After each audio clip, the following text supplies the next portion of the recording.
Brothers లో ఆషాఢం KG sale మళ్ళీ మొదలైంది. మరెన్నో క్రేజీ ఆఫర్స్ ఖైదీ చేయండి ఆర్ఎస్ బ్రదర్స్.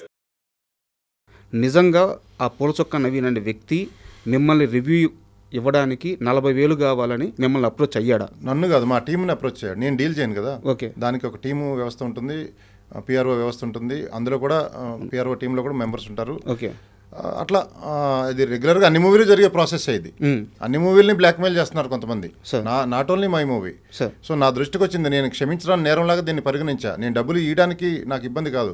ఇటువంటి వాళ్ళని ఎంకరేజ్ చేస్తే ఇంకా పట్టుకొడుకులాగా ఆల్రెడీ ఇండస్ట్రీ సాబోతుకల్లో ఉంది. ఆ వచ్చే ఆడియన్స్ని కూడా రానికుండా చేస్తున్నారు వీళ్ళు ఫేక్ రివ్యూస్ ఇచ్చి. ఇది తీవ్రవాదం కంటే దారుణమైంది. మన మధ్యలోనే ఉంటూనే ఇంత ఘోరమైన దీనికి పాల్పడుతున్నారు. సే నో టు డ్రగ్స్ అని పెద్ద పెద్ద హీరోలు అందరూ వస్తున్నారు. ఇది చెట్టు కొమ్మ మీదే ప్రాబ్లమ్స్ ఉన్నాయి, చెట్టు మీదే. మన ఇండస్ట్రీలో problems. Say no to drugs లాగా మీరు ఎలా వస్తున్నారో దానికంటే ముందు ఇట్లాంటి వాటికి రావాలి. Say no to fake reviews. Sir అంటే నా డౌట్ ఏంటంటే ఆ వ్యక్తి మిమ్మల్ని అప్రోచ్ అవ్వడానికి రీజన్ అంటే మీరేమన్నా ముందుగా మా సినిమాకి సంబంధించిన ఒక రివ్యూ ఇవ్వమని అడిగితే తను అమౌంట్ అడిగాడా, లేదు నేనే అమౌంట్ తీసుకుంటాను ఒక మంచి రివ్యూ ఇస్తానని అతనే అప్రోచ్ అయ్యాడు? అది డిస్కషన్ నేనైతే డైరెక్ట్ చేయలేదు, మా టీం చేశారు.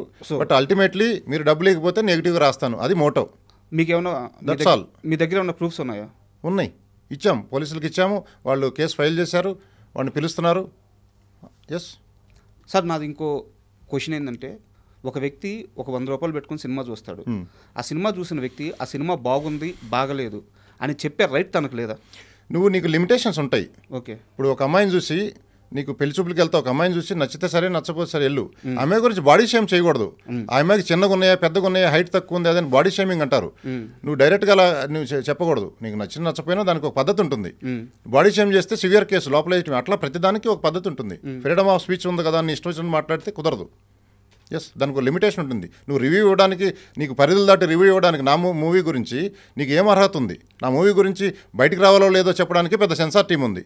అది పాస్ అయిన తర్వాతే బయటకు వస్తుంది. ఇంత కష్టపడి ఇంత యూనిట్ మీ అందరి కోసం ఎంటర్టైన్మెంట్ ఇచ్చేదానికి ఒక సెన్సార్ వ్యవస్థ, ఇవన్నీ ఉన్నాయి. ఈ రివ్యూవర్స్ ఎవడో తెలియదు, పుట్టగొడుగులాగా వాడికి ఏం అర్హత ఉందో తెలియదు, వాడు ఏం చదువుకున్నాడో తెలియదు.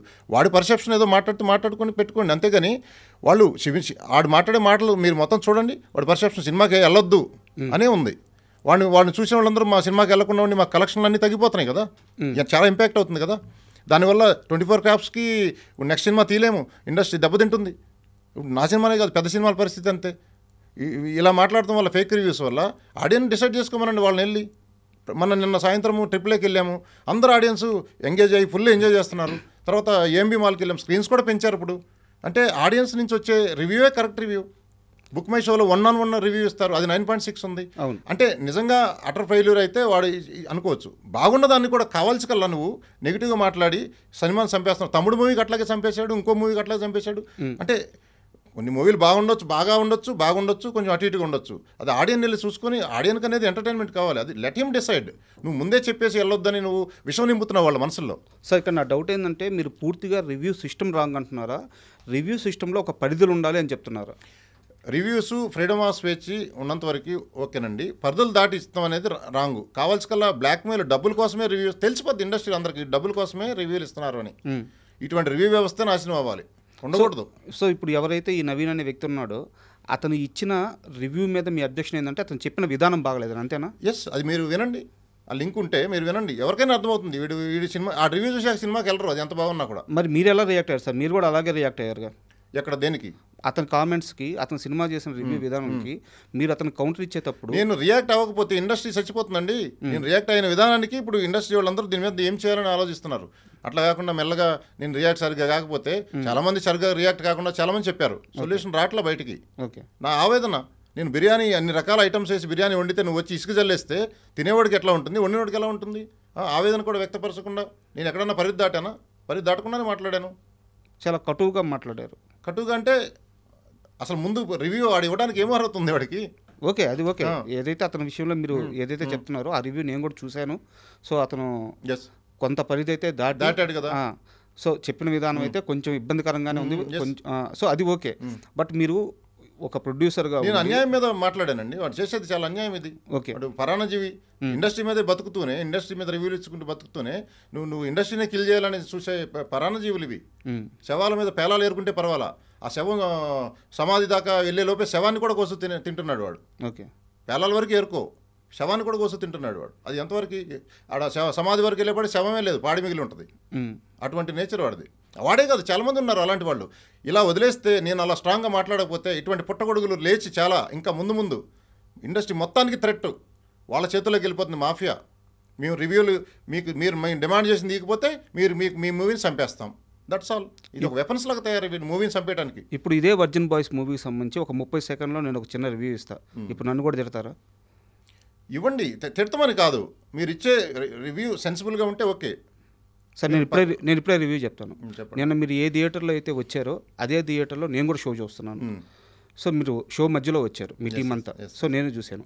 నాకు వర్జిన్ బాయ్స్ మూవీ వచ్చేసి సో ఒక 3 జంటలు సో లైఫ్లో ఒక ఏజ్ గ్రూప్ పీపుల్ ఎలా ఉంటారో అలాంటి ఒక మైండ్ సెట్తో సో కొంచెం బోల్డ్ అప్రోచే ఉంటుంది మూవీలో. సో వాళ్ళు ట్రావెల్ అయ్యేటప్పుడు ఒక ఫన్నీగా ఆ మూవీ స్టార్ట్ అవుతుంది. సో వాళ్ళు పేర్స్ కుదర్చడము, సో వాళ్ళ లవ్ జర్నీ స్టార్ట్ అవ్వడం, మధ్యలో కొన్ని కాన్ఫ్లిక్ట్స్ రావడము. సో ఆ కాన్ఫ్లిక్ట్స్ వచ్చిన తరువాత అసలు రియల్ లవ్ అంటే ఎంతో తెలుసుకోవడము, దాని వాల్యూ తెలుసుకోవడం, ముగ్గురు లైఫ్లో సెటిల్ అవ్వడం. లైన్ అయితే ఇదే కదా.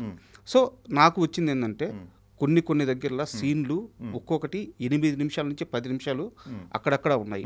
బట్ ఏంటంటే మ్యూజిక్ కానీ బ్యాక్గ్రౌండ్ మ్యూజిక్ కానీ చాలా బాగుంది, సాంగ్స్ బాగున్నాయి, పేర్స్ బాగున్నారు.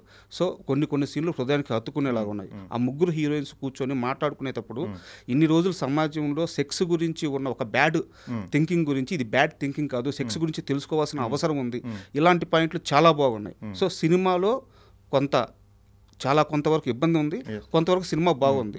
సో సినిమా అనేది అతను తీసి పాడేసినంత స్థాయిలో అయితే లేదు, బాగుంది. అండ్ ఆడియన్స్ కూడా బాగా ఎంజాయ్ చేస్తున్నారు. బట్ ఏంటంటే మీ సినిమా బాహుబలి అయితే కాదు కదా. సినిమా బాగుంది, సినిమా గుడ్, చూడొచ్చు.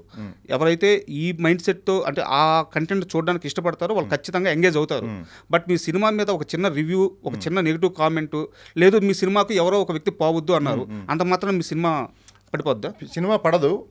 బట్ సమాజంలో వాళ్ళని అతను నెగిటివ్ మాట్లాడుతూ అతను ఫాలోయింగ్ బేస్ పెంచుకున్నాడు. దానివల్ల చూసే ఆడియన్స్ కూడా ఇన్ఫ్లుయెన్స్ అయిపోతారు.